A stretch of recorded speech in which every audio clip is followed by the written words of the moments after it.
الحمد لله نحمده ونستعينه ونستغفره ونؤمن به ونتوكل عليه ونعوذ بالله من شرور أنفسنا ومن سيئات أعمالنا من يهده الله فلا مضل له ومن يضلله فلا هادي له ونشهد أن لا إله إلا الله وحده لا شريك له ونشهد أن سيدنا ومولانا محمدا عبده ورسوله أما بعد فأعوذ بالله من الشيطان الرجيم بسم الله الرحمن الرحيم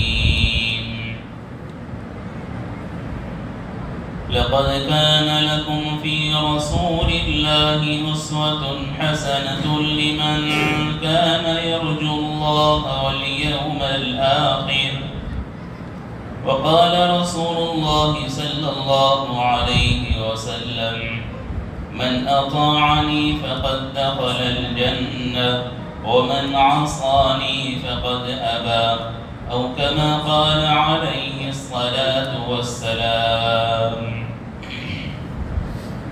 درود شریف اللهم صل على سيدنا محمد وعلى آل سيدنا محمد وبارك وسلم. سفر کا مہینہ جس کی اخیری تاریخیں چل رہی ہیں، اس مہینے کے متعلق بعض لوگوں کی ایک غلط فہمی تھی، حدیث میں اس کو دور کی گئی. سفر کے مہینے کو بعض لوگ منحوس مہینہ سمجھتے تھے، نحوست والا مہینہ. جیسے ہمارے یہاں پر کچھ جاہل لوگ محرم کے مہینے کو سمجھتے ہیں کہ وہ غم کا مہینہ، حالانکہ محرم کا مہینہ عصمت والا مہینہ ہے، احترام والا مہینہ. اردو کیلنڈر آپ حضرات دیکھتے ہیں تو ان میں ان مہینوں کے ساتھ میں اس کی صفت لگائی گئی تاکہ اس کے بارے میں جو غلط خیال ہو خود دور ہو جائے. رمضان کے مہینے کے ساتھ آگے لگایا گیا رمضان المبارک، برکت والا مہینہ. شعبان کے ساتھ لگایا شعبان المعظم. ایسے ہی محرم کے ساتھ میں لگایا محرم الحرام، احترام والا مہینہ، حرمت والا، عظمت والا مہینہ. اور سفر کے مہینے کے ساتھ لگایا گیا سفر المظفر. سفر کا مہینہ بھی کوئی حرمت والا یا کوئی نحوست والا نہیں. نحوست کی چیزوں کو شریعت میں تردید کی گئی ہے. تاریخ پکڑنے کے لیے بعض لوگ آج بھی کیلنڈر دیکھتے ہیں اور اس میں عقرب اگر کہیں لکھا ہو کہتے ہیں کہ وہ تاریخ نہیں پکڑنا چاہیے. عقرب عربی میں بچھو کو کہا جاتا ہے. اور غیر مسلموں کے جو کیلنڈر دیکھیں گے تو پورے سال کی نہ جانے کتنی تاریخوں پر انہوں نے کیا کیا بنایا ہوا ہوتا ہے. وہ تاریخ وہ لوگ مذہبی اعتبار سے نحوست والی سمجھتے ہیں کہ اس رات میں اماوس ہے اور فلاں رات میں یہ ہے اور فلاں رات میں یہ ہے. ہمارے یہاں پر ان چیزوں کی تردید کی گئی ہے. کوئی دن برا نہیں ہے، کوئی رات بری نہیں ہے. اور ان دنوں اور ان راتوں میں کچھ دن برکت والے ہیں، جیسے جمعہ کا دن عام دنوں کا سردار ہے. ایسے ہی پیر کا دن برکت والا دن ہے. نبی کریم صلی اللہ علیہ وسلم کی پیدائش بھی ہوئی تھی اور اس دن نبی کریم صلی اللہ علیہ وسلم روزہ بھی رکھا کرتے تھے. اور باقی کوئی دن برے نہیں، تو نہ دن برا ہے نہ رات بری ہے، نہ ہی کسی کے آنے کی وجہ سے ہمارا گھر برا ہوتا. کسی سے رشتہ کیا، نئی بہو آ گئی تو کہنے لگے کہ یہ جب سے آئی جب سے سب پریشان. یہ غلط بات ہے. اور بعض لوگ عملیات والوں کو، عاملین کو گھر میں لاتے ہیں اور بتلاتے ہیں کہ اتنے مہینوں سے بہت زیادہ پریشانی چل رہی. اور عامل بھی دیکھتا ہے کہ آدمی کس اعتبار سے میرے قبضے میں آ سکتا ہے، تو ان کو ڈرانے کے لیے ایسی ایسی چیزیں بتائی جاتی ہیں کہ فوراً وہ قبول کر لیتے ہیں۔ اور عمومی طور سے عورتوں کے مزاج میں یہ چیزیں بہت ہوتی ہیں۔ بہت سارے گھروں میں مردوں کو پتہ بھی نہیں ہوتا، اور گھر کی عورتیں خاموشی میں کہاں کہاں جو گھوم پھر کر آتی ہیں۔ کبھی کسی کا تذکرہ نکلے تو اس کی پوری ہسٹری بتا دیتے ہیں کہ آپ تو ابھی جان رہے ہیں، ہم تو کب سے ان کو جانتے ہیں۔ تو عملیات والے بھی اس طرح سے غلط عقائد لوگوں کے اندر ڈرانے کے ساتھ میں پیدا کرنے کی کوشش کرتے ہیں۔ ہمارے یہاں اس کی تردید کی گئی ہے۔ شیطان کے بارے میں بہت سارے لوگ یہ سمجھتے ہیں کہ کسی کا ہمزاد شیطان ہوتا ہے۔ غیروں میں اور کافروں میں تو یہ چیزیں ہیں۔ حدیث میں نقل کیا گیا کسی نے سانپ کو اور ناگ کو اس ڈر سے مارنا چھوڑ دیا یا اس کو جلانے کی کوشش کی کہ اگر ایک کو مارا جائے تو دوسرا پریشان کرے گا، یہ مرنے کے بعد وہ ہمارے خواب کے اندر آئے گا اور سب کی پریشانی کا ذریعہ بنے گا۔ تو اس کی تردید کی گئی کہ ایسا شخص ہم میں سے نہیں۔ عملیات کے اندر بہت سارے لوگ غلط عقیدے بتلاتے ہیں۔ ہمزاد کے متعلق یا کوئی کسی عورت کے متعلق کوئی تکلیف ہو اور کسی کے یہاں پر مشورہ کے لیے کہ گئے عامل سے پوچھا کہ اس کو تکلیف ہے کچھ دنوں سے، تو کیا معاملہ ہے؟ پہلے ڈرا دے، بہت ڈینجر ہے، اور تمہارے کسی قریب نے کیا، تو ایسا بولنے کی وجہ سے فوراً ان کے ذہن کے اندر سارے اپنے رشتہ دار جتنے مخالف ہیں ان کا نقشہ دماغ میں بیٹھ جاتا ہے، اور جو دشمنی پہلے سے تھی اور زیادہ بڑھا دیا جاتا ہے۔ تو یہ ایک سحر تو ہوتا ہے، نبی کریم صلی اللہ علیہ وسلم پر بھی ہوا تھا، لیکن عمومی طور سے ہم لوگوں کے یہاں جو بہت زیادہ مسئلہ ہو گیا، گھر میں پردہ بھی ہلے تو کہتے کوئی نہ کوئی آیا، دروازے کی آواز آ گئی تو کوئی نہ کوئی گیا، اب بھی یہاں پر کوئی تھا، اب بھی یہاں کوئی دکھا تھا۔ ہم لوگوں کے یہاں یہ بہت زیادہ چیزیں، اور انگریزوں کے یہاں پر کوئی معاملہ نہیں کہ کسی عملیات والے کو بتایا اور کسی کے پاس روز پھپوانے کے لیے جائیں اور فلاں چیزیں کریں۔ تو ہمارے یہاں پر اس کی رہنمائی بھی کی گئی، لیکن غلط چیزوں کی تردید کی گئی۔ اللہ کے قرآن میں شفا ہے۔ سورہ فلق اور سورہ ناس نبی کریم صلی اللہ علیہ وسلم پر نازل ہوئی تھی جب آپ پر سحر کیا گیا تھا۔ لبید ابن عاصم ایک یہودی نے حضور صلی اللہ علیہ وسلم کی کنگھی اور آپ صلی اللہ علیہ وسلم کے بالوں کو کسی طرح سے حاصل کر لیا تھا۔ یہودی تھا، بہت ساری کوششیں انہوں نے اسلام سے روکنے کی کامیاب نہیں ہوئی، تو یہودی سحر کے اندر بہت ماہر ہے، اور آج بھی یہودیوں کا سحر بڑا خطرناک مانا جاتا ہے۔ کعب احبار کہا کرتے تھے کہ یہودی مجھے چاہتے تھے گدھا بنا دیں سحر کے ذریعے سے، لیکن میں نے فلاں فلاں دعا کا اہتمام کیا تو اللہ نے ان کے شر سے حفاظت فرمائی۔ حدیث میں نقل کیا گیا حضور صلی اللہ علیہ وسلم روزانہ رات میں سورہ فلق اور سورہ ناس دونوں ہاتھوں پر پھونک کر چہرے پر پھیر لیا کرتے، اس لیے بستر پر جائیں تو سورہ فلق اور سورہ ناس پڑھ لیا کر۔ شام کا وقت ہو تو بچے اکثر روتے ہیں۔ حدیث میں نقل کیا گیا کہ اس وقت شیطان کے منتشر ہونے کا اور پھیلنے کا وقت ہے، اس وقت بچوں کو باہر مت نکلنے دو، اور خدا نخواستہ اگر اس تکلیف کے اندر بچے چپیٹ میں آ جائیں، روئیں، تو سورہ فلق، سورہ ناس، آیت الکرسی وغیرہ پڑھ لیا کریں۔ گھر کے اندر یہ عمومی طور سے ہم سب کو یاد ہوتا ہے، لیکن ہم لوگ اس پر عمل نہیں کرتے۔ فوراً کچھ ہو تو تلاش کرو کسی کو۔ حضور صلی اللہ علیہ وسلم نے جو چیزیں بتلائی گئی ہمارے لیے، ہم خود اس پر عمل کریں۔ تو اس سفر کے مہینے کے متعلق میں کہہ رہا تھا کہ کوئی نحوست والا مہینہ نہیں، نہ کسی کے آنے سے نحوست ہوتی ہے، نہ کسی کے جانے سے نحوست ہوتی ہے۔ کسی آدمی کے متعلق مشہور تھا ایک واقعہ کہ وہ آدمی جس عورت سے نکاح کرتا اس کا انتقال ہو جاتا، وہ 3-4 عورتیں اس نے نکاح کی اور سب کا انتقال ہو گیا، تو اب اس سے نکاح کرنے کو بھی کوئی ڈرتا تھا کہ جو اس کے نکاح میں گئے انتقال ہو جائے۔ کچھ دن گزرنے کے بعد کہیں سے خبر ملی کہ ایک رشتہ ہے اور وہ عورت کا بھی تمہارے جیسا ہی حال، وہ جس سے نکاح کرتی ہے اس کا انتقال ہو جاتا ہے، اور 3-4 لوگوں سے اس نے نکاح کیا اور اس کا انتقال ہو گیا، تو اب اس لڑکی سے بھی کوئی نکاح کرنے کے لیے تیار ہے۔ تو ذمہ داروں نے کہا کہ ان دونوں کا ہی آپس میں نکاح کروا دیا جائے۔ تو اب اس عورت کا اور اس آدمی کا نکاح کروا دیا گیا۔ اب لوگ یہ سوچنے لگے اب دونوں میں سے پہلے کون جائے گا پتہ نہیں، اور اگلے دن خبر آئی کہ نکاح پڑھانے والے قائد صاحب کا انتقال ہو گیا۔ بہرحال یہ تو ایک لطیفہ تھا، لیکن عقائد کے اعتبار سے کسی کے بارے میں نہیں سوچنا چاہیے کہ وہ منحوس ہیں۔ بہو گھر میں آ گئی تو اس کو منحوس سمجھنے لگ گئے۔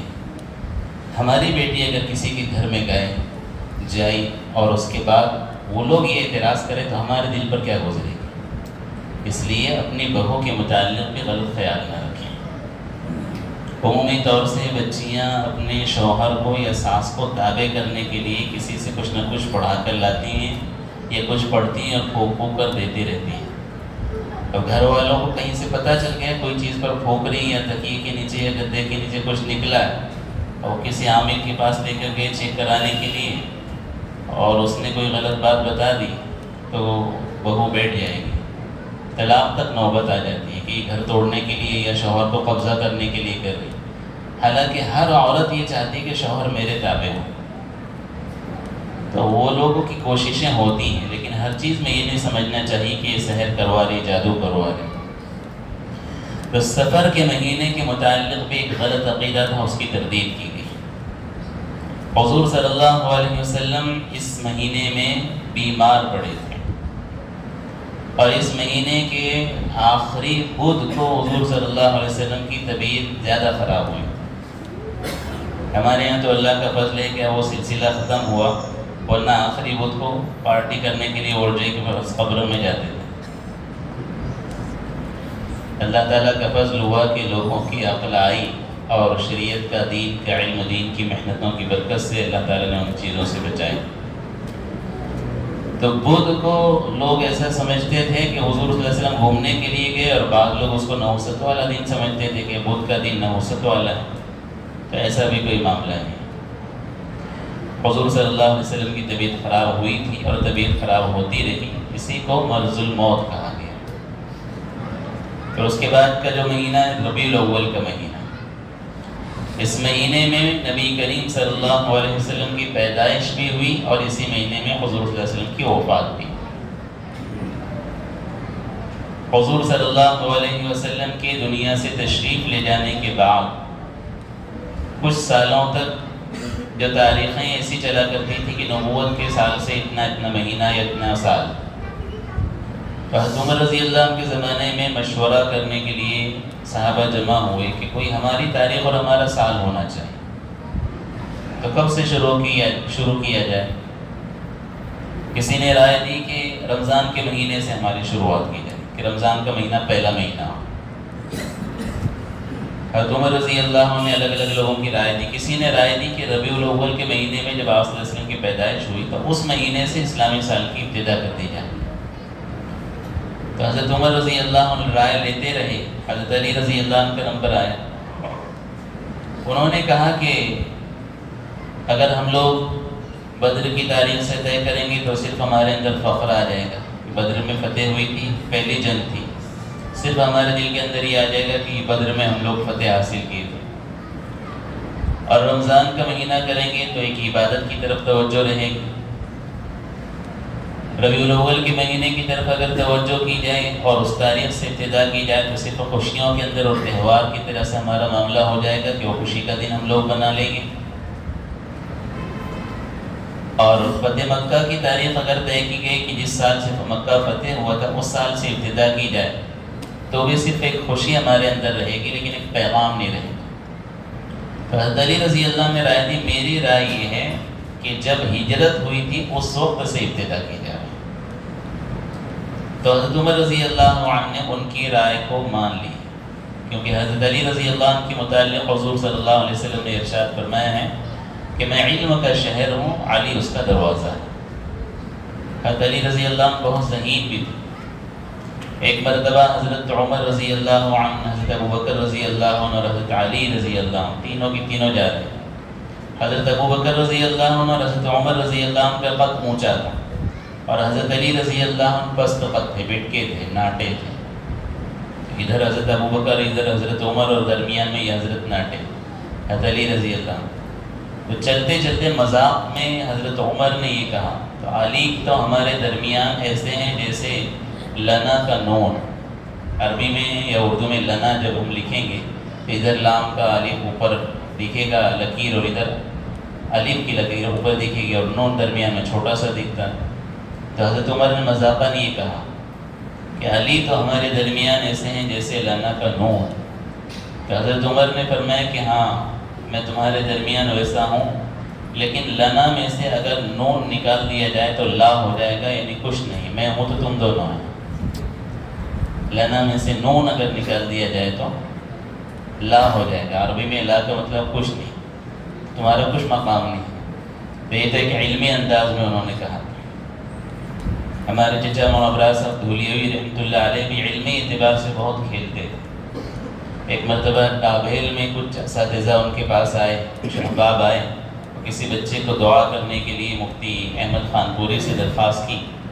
تو اس وقت مفتی صاحب نے کہا کہ مولانا ابراز صاحب دھولیوی ان سے دعا کر رہے ہیں. دھولیا کے لوگ تو جانتے بھی نہیں، لیکن دھولیا کی جو جماعتیں لندن، افریقہ، کینیڈا، ان ممالک میں جاتی ہیں اور کبھی دھولیا کا تذکرہ ہو جائے تو فوراً کہتے ہیں مولانا ابراز صاحب کا کام اور ان کا اکرام ہوتا ہے. تو مولانا ابراز صاحب کے پاس مفتی احمد خان پوری نے کہا کہ مولانا ابراز صاحب ان سے دعا کرو. تو وہ جو بندہ تھا ادھر آیا، ساتھ میں بچہ تھا، کہا کہ حضرت ان کے لیے دعا کر دو. حضرت نے پوچھا کہ یہ کون ہے؟ وہ کہنے لگے کہ یہ ہمارا بھتیجا ہے. تو مولانا ابراز صاحب کہنے لگے بھتیجا یعنی آپ کی بھائی کی محنت کا نتیجہ. بھتیجا یعنی آپ کے بھائی کی محنت کا نتیجہ. تو حقیقت میں تو ہے ہی محنت کا نتیجہ، لیکن وہ بھتیجے کے لفظ پر علمی انداز میں انہوں نے کہا. تو بہرحال حضرت علی رضی اللہ عنہ کی رائے پر حضرت عمر نے فیصلہ کیا کہ ہجرت کی تاریخ سے اسلامی سال کی ابتدا کی جائے. آج جب نیا سال تبدیل ہوتا ہے تو ہمیشہ مسلمان کے سامنے یہ ہوتا ہے کہ ہجری سال ہے، یعنی میری ایمان کی حفاظت کے لیے مجھے اپنی زمین، کھیتی باڑی، مکان سب کچھ چھوڑنا پڑے گا تو چھوڑوں گا، لیکن ایمان کی حفاظت رہے. یہ ہجرت کا پیغام ہے، ہر مسلمان کے سامنے ہمیشہ رہتا ہے. تو ربیع الاول کا مہینے میں اللہ تعالیٰ نے حضور صلی اللہ علیہ وسلم کو دنیا میں بھیجا اور اسی میں آپ کی وفات بھی. قرآن کریم میں نبی کریم صلی اللہ علیہ وسلم کی جو تعریفات کی گئی ہیں، اگر دیکھے بندہ تو آدمی فخر سے عشعش کرنے لگ جائے. حدیثوں میں نقل کیا گیا حضور صلی اللہ علیہ وسلم نے ارشاد فرمایا کہ اللہ تعالیٰ نے دنیا کے تمام لوگوں میں سے ابراہیم علیہ السلام کو چھانٹا. ابراہیم علیہ السلام کی اولادوں میں سے اسماعیل علیہ السلام کو چھانٹا. اسماعیل علیہ السلام کی اولادوں میں سے اللہ تبارک و تعالیٰ نے بنو کنانہ کو چھانٹا، اور ان میں سے قریش کو، اور ان میں سے بنو المطلب کو، ان میں سے بنو ہاشم کو، ان میں سے بنو المطلب کو، اور ان میں سے حضور صلی اللہ علیہ وسلم کے دادا عبد المطلب کو اور عبداللہ کو چنا. حدیث میں نقل کیا گیا حضور صلی اللہ علیہ وسلم ارشاد فرماتے ہیں کہ اللہ تعالیٰ نے مجھے پاک بندوں اور پاک بندیوں کے ذریعے سے منتقل فرمایا، درمیان میں آپ کے خاندان میں کسی نے زنا نہیں کیا. حضور صلی اللہ علیہ وسلم کے خاندان اتنا اعلیٰ اور اتنا منصب والا کہ اس میں اوپر کی کڑی تک دیکھا جائے تو کوئی زنا کے متعلق نہیں کہہ سکتا کہ حضور صلی اللہ علیہ وسلم کے خاندان میں نعوذ باللہ من ذالک کس نے کہا.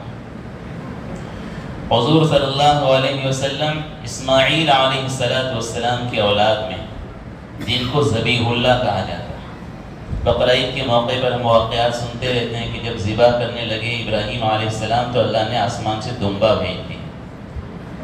تو ایک تو اسماعیل علیہ السلام ہیں اور دوسرے حضور صلی اللہ علیہ وسلم کے والد عبداللہ، ان کو بھی ذبیحہ کہا کرتے تھے، اس لیے کہ زمزم کا کنواں بند ہو چکا تھا. عبد المطلب کو خواب کے اندر دکھا کہ کوئی کہہ رہا ہے کہ زمزم کا کنواں کھودو، تو انہوں نے کنواں کھودنا شروع کیا اور اس کی کچھ بنیادیں جو قبیلہ جرہم وہاں سے بھاگا تھا اور اس نے کچھ چیزیں اس میں دفن کر کے بند کر کے بھاگ گئے تھے، تو کچھ چیزیں ظاہر ہونے لگیں.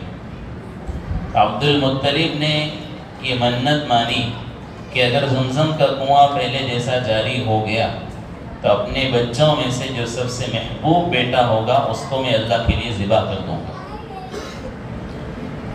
اب عمومی طور سے ہم لوگوں کا جو مزاج ہے کہ جب کوئی کام ہوتا نہیں تو منت بڑی بڑی مان لیتے ہیں، اور کام ہو گیا تو منت پوری کرنے کے آدمی کو جان پہ آتی۔ کوئی چیز گم گئی، کوئی معاملہ ہو گیا، کوئی ٹینشن آ گیا تو 1000 بچوں کو، غریبوں کو کھانا کھلاؤں، اس کے بعد کام ہو گیا تو 1000 سے دھیرے دھیرے 100 پہ آ جائے۔ تو اس وقت حضرت عبد المطلب نے منت تو مان لی تھی، لیکن اب سوچنے لگے کس کو ذبح کروں، اور پھر محبوب بیٹا عبداللہ کو ذبح کرنا تو کیا کیا جائے۔ کسی نے کہا کہ اگر اس طرح سے بچوں کو ذبح کرنا آپ شروع کریں تو لوگوں کے اندر تو غلط طریقہ رائج ہو جائے گا کہ اپنے کاموں کی منت کے لیے بچوں کے ذبح کرنے کے متعلق کہنے لگ جائیں گے۔ کہا کہ کسی سے مشورہ کیا جائے، تو اس وقت ایک کاہنہ عورت تھی، اس سے مشورہ کیا کیا کریں۔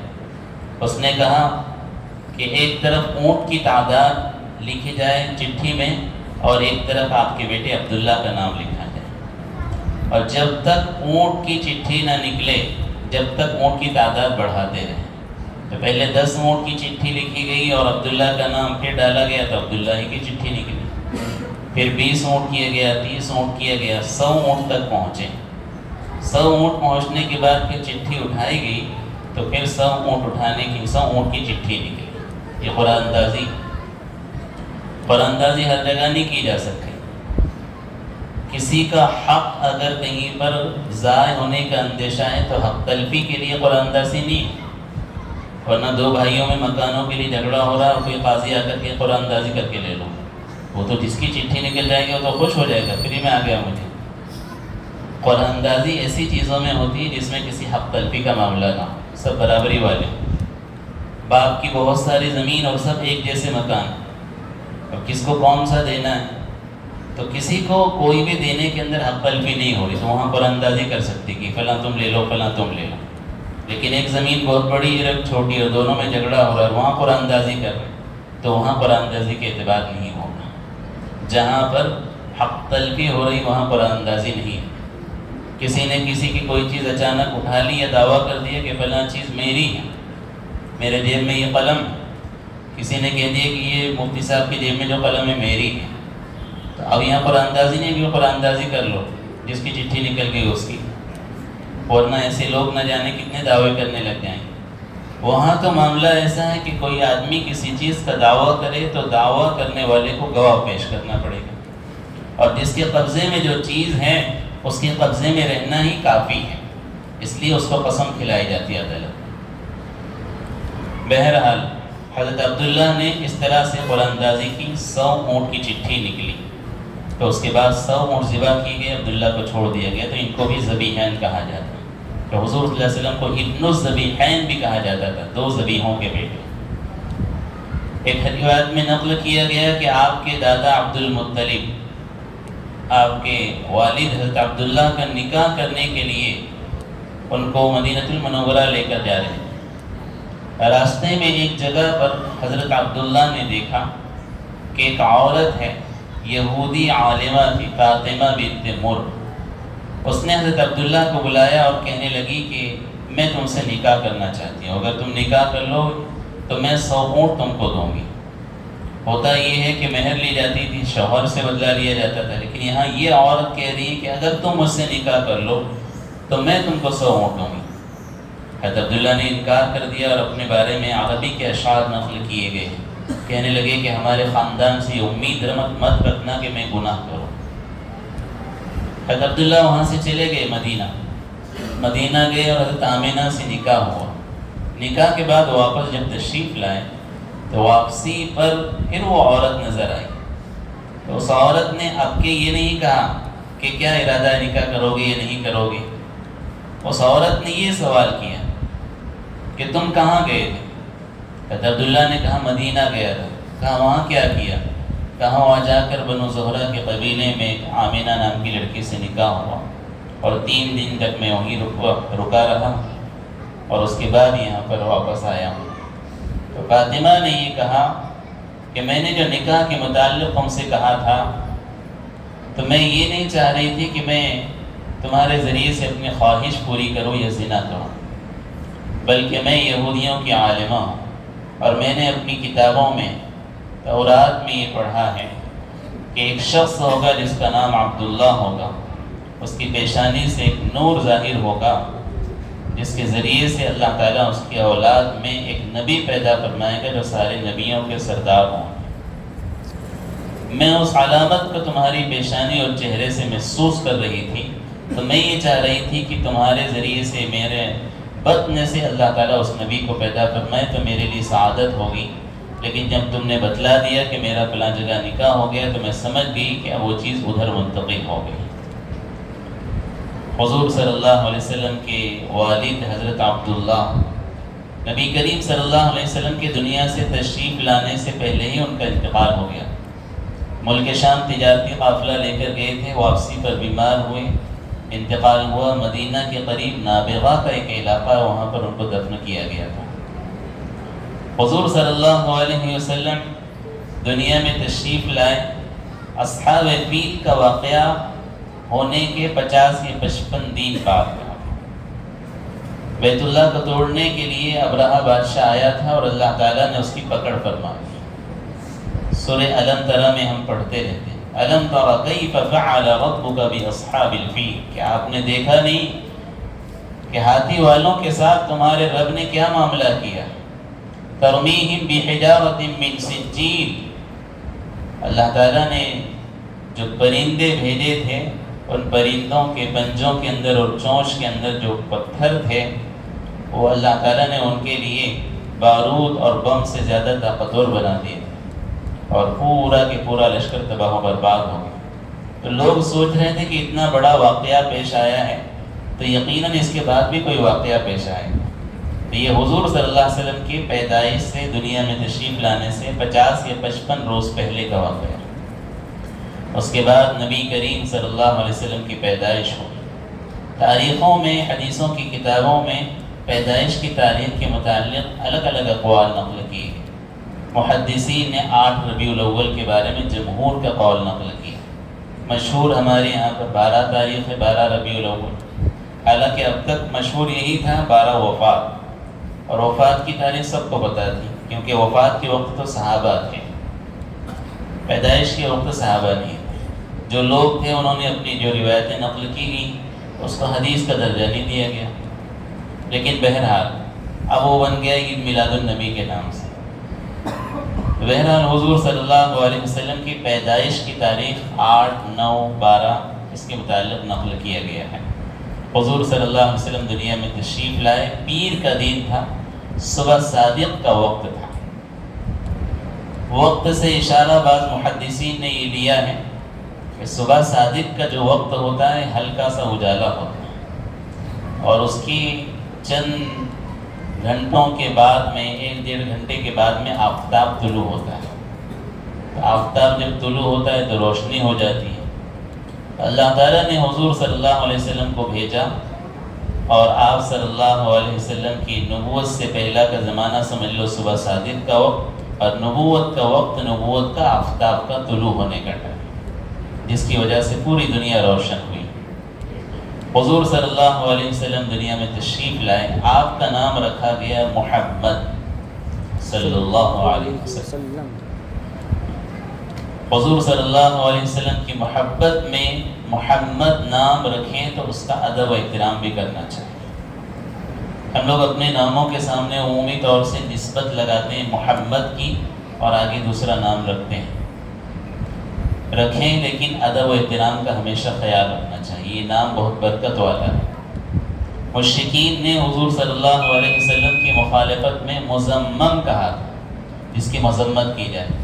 حضور صلی اللہ علیہ وسلم نے فرمایا کہ اللہ نے مجھے خود ہی بچا لیا، اور مزمم کہتے ہیں میرا نام محمد ہے، اور لفظ محمد ایسا ہے جس کی تعریف کی جائے، یعنی ایک کافر، مشرک اور دشمن اور گستاخ بھی محمد کہے گا تو خود بخود تعریف ہی ہوگی، چاہے اس کے بعد وہ کچھ بک بک کرے، لیکن نام محمد ایسا ہے جس کی تعریف کی جائے صلی اللہ علیہ وسلم۔ اللہ تعالیٰ کو نام پسند تھا، یہ نام پہلے کسی نے نہیں رکھا تھا۔ قرآن کریم میں نبی کریم صلی اللہ علیہ وسلم کے دونوں نام نقل کیے، محمد، احمد۔ عیسیٰ علیہ السلام نے نقل کیا تھا کہ میرے بعد ایک نبی آئیں گے جن کا نام احمد ہوگا، اور محمد کا لفظ تو قرآن کریم میں کئی جگہ نقل کیا گیا، وما محمد الا رسول، محمد الرسول اللہ، اس طرح سے 4 جگہوں پر نقل کیا گیا۔ تو حضور صلی اللہ علیہ وسلم کے دونوں نام اپنے بچوں کے رکھیں تو نسبت لگانے میں کوئی حرج نہیں، بلکہ برکت کا ذریعہ ہے۔ اور آج کل تو افسوس ہوتا ہے، بچے پیدا ہوتے ہیں تو ماں باپ پہلے سے انٹرنیٹ پہ تلاش کرنے لگ جاتے ہیں، وہ کہاں سے نام لے کر آ جاتے ہیں، اس کا لغت میں ڈھونڈنے میں ہم کو بھی تکلیف ہو جاتی ہے۔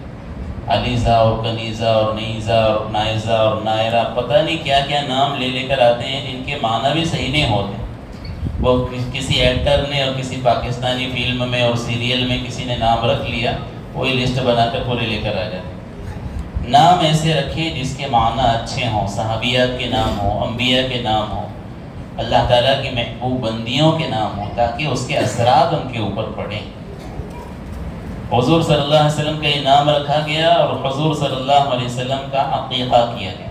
7ویں دن عقیقہ ہوتا ہی تھا، آپ صلی اللہ علیہ وسلم نے اسی چیز کو باقی رکھا، اس میں جو غلط چیز تھی اس کو ختم کیا۔ مشرکین کافرین اس وقت بچوں کا عقیقہ ایسا کرتے تھے، جانوروں کو ذبح کرتے تھے اور ذبح کر کے اس کا خون تالو پر مل دیا کرتے تھے اور کہتے تھے اب بچے کا عقیقہ ہو گیا۔ حضور صلی اللہ علیہ وسلم نے اس کا طریقہ بتلایا کہ 7ویں دن بچے کی طرف سے 1 بکرا 1 بکری، یا لڑکا ہے تو 2 بکرے 2 بکری اس طرح سے ذبح کیے جائیں۔ بڑا جانور کر لیں تو اس کو ذبح کیا جائے، اور چونکہ جانور ذبح کرنا ابراہیم علیہ السلام کا طریقہ رہا، اور ابراہیم علیہ السلام اللہ تعالیٰ کی توحید پر پکے بندے ہیں، تو جب عقیقہ کر لیا جائے تو بندہ بھی بچہ بھی توحید پر قائم رہے گا۔ آج ہم لوگ ان چیزوں پر توجہ نہیں دیتے، لیکن کافرین نے، مشرکین نے اپنے دواخانوں میں ایسا سسٹم لگا دیا ہے کہ پیدا ہونے کے وقت میں کچھ بھجن اور مخصوص ان کی مذہبی چیزیں لگاتے رہتے ہیں تاکہ وہ چیزیں بچوں کے کانوں کے اندر جائیں۔ آج سے تقریباً 20 سال پہلے ہمارے والد صاحب کے پاس میں سویل ہاسپٹل کی متعلق شکایت ملی تھی کہ وہاں پر جہاں بچے پیدا ہونے کی جگہ ہے وہاں پر مستقل بھجن لگا دیا جاتا اور وہ بجتا ہی رہتا، بچے پیدا ہوئے، چھوٹے بچے وہاں رکھے جا رہے اور وہاں پر وہ چیزیں بجتی جا رہی۔ اس وقت والد صاحب نے شہر کے کچھ لوگوں کو جمع کر کے اس طرف رغبت دلائی تھی کہ مسلمان اپنے ایسے ہاسٹل اور زچہ خانہ وغیرہ بنائیں جس میں بچے کی پیدائش کے متعلق جو مرحلے ہیں اس میں کافرین جو ہمارے ساتھ شرارتیں کر رہے ہیں وہ نہ ہوں۔ بچوں کی پیدائش سے نہیں بلکہ ابھی تو جو شرارتیں چل رہی ہیں، بچیوں کو حمل ٹھہرتا ہے اس وقت سے ہی ایسا ٹریٹمنٹ اور ایسا علاج و معالجہ کر دیا جا رہا ہے جس میں مجبوراً ہم ایسے موڑ پر آ کر پہنچ جاتے ہیں کہ بچیوں کا آپریشن لازمی ہو جاتا ہے۔ پہلے کہاں یہ سب چیزیں سننے میں آتی تھی، اب تو اتفاقی طور سے سننے میں آتا ہے کہ نارمل ڈیلیوری ہوئی۔ اکثر بچیوں کے متعلق یہ چیزیں سننے میں آتی ہیں۔ اس میں ماں باپ کی بھی کچھ غلطیاں ہیں کہ حمل ٹھہرتا ہے اور اس کے بعد میں بچیوں کو کام دام کر کے مضبوط رہنا چاہیے، چلنا پھرنا چاہیے، تو وہ کہتے ہیں نہیں اب تو بالکل اس کو کچھ ہاتھ ہی نہیں لگانے دینا۔ 6واں 7واں مہینہ جاری ہو تو گھر لے کر جاتے ہیں آرام کروانے کے۔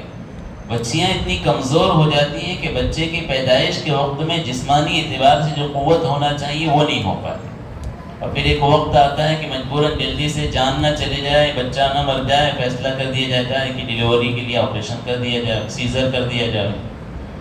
آپ بھی خیال رکھیں، اپنے گھر کی بچیاں ہیں تو ان کو اس غلط طریقے پر اس طرح سے نہ کہیں کہ بالکل مکمل آرام کریں، وہ وقت کے اندر کم سے کم چلنا پھرنا، آگے بڑھنا، کچھ نہ کچھ چیزیں کرتے رہیں، جسمانی اعتبار سے قوت ہونا چاہیے۔ بہرحال مشرکین کی یہ شرارتیں ہیں۔ ابھی ہمارے شہر میں ایک بچی کی طلاق اس وجہ سے ہوئی کہ سول ہاسپٹل میں گھر والوں نے غربت کی وجہ سے ڈیلیوری کے لیے لے کر گئے، لیکن وہاں لے جانے کے بعد ابھی یہ حال ہے کہ نوجوان لڑکے اس وارڈ کے اندر رہتے ہیں اور عورتوں کو، بچیوں کو حمل کے وقت میں، ڈیلیوری کے وقت میں پورا بہانہ کر دیتے ہیں۔ کپڑوں کا انفیکشن نہ ہو یہ بہانہ اٹھا کر پورے کپڑے بچیوں کے اتار دیے جاتے ہیں۔ کتنی خراب بات ہے۔ مسلمانوں نے اس طرف سوچنا چاہیے، ہمارے اپنے ہاسپٹل ایسے ہوں جس میں بچیوں کے ساتھ یہ معاملات بھی نہ ہوں، عزتوں کی کھلواڑ بھی نہ ہو، بچوں کے پیدا ہونے کے بعد بھی ایسی کوششیں کی جاتی ہیں کہ کچھ نہ کچھ ان کو نقصان پہنچا دیا جائے۔ 2 سال پہلے ایک مسئلہ آیا تھا جس میں بچے کی پیدائش کے بعد میں اتنے گرم پانی میں اس بچے کو ڈال دیا گیا تھا کہ پورے جسم پر اس کو چھالے ہو گئے، پیدائش کے وقت میں ہی۔ ایسے نہ جانے کیسی کیسی شکایتیں اور کیسے کیسے معاملات ہوتے ہیں۔ تو بچیوں کے ساتھ محتاط رہیں ان معاملات میں، اور سول ہاسپٹل میں تو جہاں اطمینان ہو آپ کچھ کام کر سکتے ہیں وہاں لے جائیں، ورنہ وہاں پر تو یہ سارے معاملات ہیں جس سے اطمینان نہیں ہوتا۔ بہرحال 7ویں دن عقیقے کا کہا گیا، تو حضور صلی اللہ علیہ وسلم کا بھی آپ کے دادا نے عقیقہ کیا، آپ کا نام محمد رکھا۔ اس کے بعد نبی کریم صلی اللہ علیہ وسلم کو دودھ پلانے والوں کے متعلق حدیثوں میں نقل کیا گیا کہ سب سے پہلے آپ کے حصے میں آنے والی ایک باندی تھی ام ایمن، انہوں نے دودھ پلایا، حضرت صہیبہ نے پلایا، اور اس کے بعد میں حلیمہ سعدیہ رضی اللہ عنہ نے دودھ پلایا تھا۔ انہوں نے زیادہ وقت دودھ پلایا، تقریباً 2 سال۔ حضرت حلیمہ سعدیہ رضی اللہ عنہ کے متعلق روایت میں جو واقعہ نقل کیا گیا ہے، آپ دیکھیے کہ کیسی برکت ان کے یہاں پر ہوئی۔ فرماتی ہیں کہ میرے قبیلے کی عورتیں عرب میں اور مکہ میں بچوں کو لینے کے لیے نکلیں تو مالدار گھرانے کے بچے سب لے کر چلے گئے۔ محمد صلی اللہ علیہ وسلم کے یہاں پر عورتیں جب لینے کے لیے آئیں، دیکھنے کے لیے، لیکن جب یہ پتہ چلا کہ ان کا باپ ہی نہیں ہے، یتیم ہیں، تو عورتیں یہ سوچ کر چھوڑ کر چلی گئی کہ یتیم ہے تو ہم کو حق الخدمت اور اجرت اور بدلہ کون دے گا، چھوڑ کے چلی گئی۔ حلیمہ سعدیہ رضی اللہ عنہ فرماتی ہے میرے پاس میں ایک گدھی تھی سواری کے لیے، وہ بھی کمزور ہو چکی تھی، ایک اونٹنی تھی، وہ بھی بالکل لاغر تھی کہ جس سے دودھ نہیں نکلتا تھا، لیکن میں آئی اس امید پر کہ کوئی نہ کوئی بچہ مل جائے۔ مکہ میں آئی تو پتہ چلا کہ سب بچے چلے گئے، صرف ایک بچہ بچا ہوا، یتیم بچہ۔ کہنے لگی میں یہ سوچ کر گئی کہ دیکھو تو صحیح جا کر، جب آئی تو حضرت حلیمہ کا تو دل ہی آیا حضور صلی اللہ علیہ وسلم پر، آپ کا چہرہ تو آپ کا چہرہ تھا۔ حضور صلی اللہ علیہ وسلم کے متعلق حضرت عائشہ فرماتی ہیں کہ زلیخا نے حضرت یوسف علیہ السلام کو دیکھا تھا، اور زلیخا کی سہیلیوں نے تو پھل کاٹتے وقت انہوں نے اپنی انگلیاں اور ہاتھ کاٹ لیے تھے۔ خدا کی قسم اگر میرے آقا کو دیکھ لیتی تو اپنی گردن کاٹ دیتی تھی۔ حضور صلی اللہ علیہ وسلم کا جو حسن تھا، اور ایک قلبی طور سے آپ کے چہرے کو دیکھنے کے بعد رغبت ہوتی تھی۔ حلیمہ سعدیہ جب وہاں پر آئی تو دل بھر آ گیا، آنکھوں میں آنسو جاری ہو گئے، باہر گئیں اور اپنے شوہر سے کہنے لگی کہ خدا کی قسم اس بچے کو لیں گے تو اللہ برکت ہی برکت دے گا، میرا دل چاہتا ہے کہ چاہے یتیم ہیں لیکن بچے کو لے لیں۔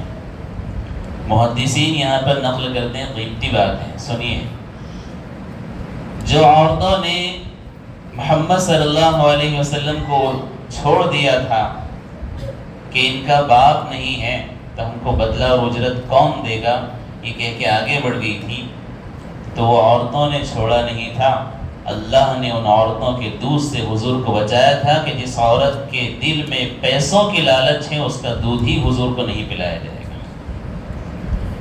وہ عورت جس کے دل کے اندر یہ بات تھی کہ اللہ برکت دے گا، اللہ نے اس عورت کو منتخب فرمایا حضور صلی اللہ علیہ وسلم کے لیے۔ اور حلیمہ سعدیہ نے جب حضور صلی اللہ علیہ وسلم کو اپنی گود میں لیا اور باہر نکلی تو فرماتی ہیں کہ سینہ تو ایسا خشک تھا کہ ایک دودھ پیتا میرا بچہ تھا عبداللہ، لیکن اس کا بھی پورا دودھ نہیں ہو پاتا تھا، لیکن حضور کی برکت سے میرے سینے کے اندر بھی دودھ بھرایا، دودھ پلایا، باہر آئی، اور آنے کے بعد میں سواری کے قریب آئی تو اللہ تعالیٰ نے ایسی برکت عطا فرمائی کہ وہ سواری میں جو اونٹنی تھی اس کے بھی تھن بھرے ہوئے، گدھی تھی جس کو سواری کے لیے بالکل کمزور ہم سمجھ رہے تھے، بالکل مضبوط ہو گئی، چاق و چوبند ہو گئی۔ حدیثوں میں بخاری شریف میں واقعات نقل کی گئی، حضور صلی اللہ علیہ وسلم جابر رضی اللہ عنہ کے گھوڑے کو دیکھا جہاد میں پیچھے چل رہا، فرمایا کیا بات ہے، کہا کہ کمزور ہے، آپ صلی اللہ علیہ وسلم نے اس کو کچوکا لگایا، ہاتھ لگایا، اتنا تیز رفتار ہو گیا کہ حضرت جابر حیران ہو گئے۔ حضور صلی اللہ علیہ وسلم نے فرمایا گھوڑا بیچو گے، فرمایا کہ ہاں، فرمایا کہ مجھے بیچ دو۔ آپ صلی اللہ علیہ وسلم نے خرید لیا اور کہا کہ ٹھیک ہے مدینہ تک تم سوار ہو کر چلو اس پر۔ مدینہ تک آئے، حضرت جابر رضی اللہ عنہ وہ گھوڑا مسجد نبی میں باندھنے کے لیے آئے کہ حضور صلی اللہ علیہ وسلم نے خرید لیا ہے۔ حضور صلی اللہ علیہ وسلم کے پاس گئے کہ میں گھوڑا یہاں پر باندھ چکا ہوں۔ آپ نے فرمایا قیمت کتنی ہوئی؟ انہوں نے کہا اتنی قیمت۔ آپ نے فرمایا یہ قیمت لے لو، گھوڑا بھی تمہارا، قیمت بھی تمہارا۔ کہ حضور صلی اللہ علیہ وسلم کی برکت کہ گھوڑے کو ہاتھ لگایا، چاق و چوبند ہو گیا۔ اندھیری رات میں اچانک مدینہ میں ایک مرتبہ شور ہو گیا، بخاری شریف میں یہ حدیث ہے، اچانک شور ہو گیا، تو سب گھروں سے باہر نکلے کہ کاہے کا شور ہے، کہ دیکھنا چاہیے کوئی حملہ تو نہیں ہو گیا، کیا معاملہ ہوا۔ اچانک دیکھ رہے ہیں لوگ کہ سامنے سے حضور صلی اللہ علیہ وسلم گھوڑے پر تشریف لے کر آ رہے، اور گھوڑے کی پیٹھ پر کچھ نہیں، ننگی پیٹھ پر اچانک رات میں آپ سوار ہو کر چلے بھی گئے تھے۔ ان کی آواز سن کر واپس آئے اور آپ لوگوں کو کہہ رہے ہیں کوئی ڈرنے کی بات نہیں، میں چکر لگا کر آ چکا ہوں۔ حضور صلی اللہ علیہ وسلم کی بہادری دیکھی، اور اس وقت آپ نے حضرت ابو طلحہ سے فرمایا طلحہ تمہارا گھوڑا تو سمندر ہے، سمندر۔ طلحہ رضی اللہ عنہ کا گھوڑا بہت سلو چلتا تھا، رفتار اس کی بالکل سست تھی، تو لوگ کہتے تھے کیا گھوڑا پال کر رکھا ہے۔ حضور صلی اللہ علیہ وسلم اس پر سوار ہوئے، اس کی تعریف بھی کی اور فرمایا تمہارا گھوڑا تو دریا ہے، دریا، یعنی سمندر اور کی لاٹھوں کی طرح سے چلتا ہے، آپ کی سواری کی برکت سے اللہ نے عطا فرمایا۔ یہ تو نبوت کے بعد کے واقعات ہیں جو بخاری میں بھی ہیں۔ اور یہ واقعہ حضرت حلیمہ فرماتی کہ حضور کو میں نے لیا اور گود میں لینے کے بعد میں اللہ نے برکتیں عطا فرمائی۔ چلنے لگے تو سارے قافلے والے تو آگے چلے گئے تھے کہ اس کی کمزور اور ڈھیلی سواری ہے وہ دھیرے دھیرے آئے گی، اور آنے میں بھی دھیرے آئی تھی، لیکن اب جب حضور صلی اللہ علیہ وسلم سوار ہوئے تو رفتاری کا یہ حال ہے کہ ان سے آگے بڑھ رہی، تو گویا جو ان کا سوال ہوگا کہ حلیمہ کیا بات ہے، سواری بدل لی یا کیا ہوا، تو حلیمہ سعدیہ رضی اللہ عنہ کا یہی جواب ہوگا سواری نہیں، سوار بدل لیا ہے۔ سواری تو وہی ہے، لیکن اب دیکھو اس کے اوپر کون سوار ہے، محمد رسول اللہ صلی اللہ علیہ وسلم۔ فرماتی جب اپنے قبیلے میں پہنچی تو قحط سالی ہونے کے باوجود اللہ نے ایسی برکت عطا فرمائی کہ میری اونٹنی اور گدھی جس رخ پر جاتی تھی تو سیراب ہو کر شام میں آتی تھی۔ لوگ کہتے تھے اپنی اونٹنی اور اپنے جانور وہاں چرانے کے لیے بھیجو جہاں حلیمہ کی اونٹنی چرنے کے لیے جاتی ہے۔ یہ اللہ تعالیٰ نے برکتیں عطا فرمائی تھیں ہمارے لیے۔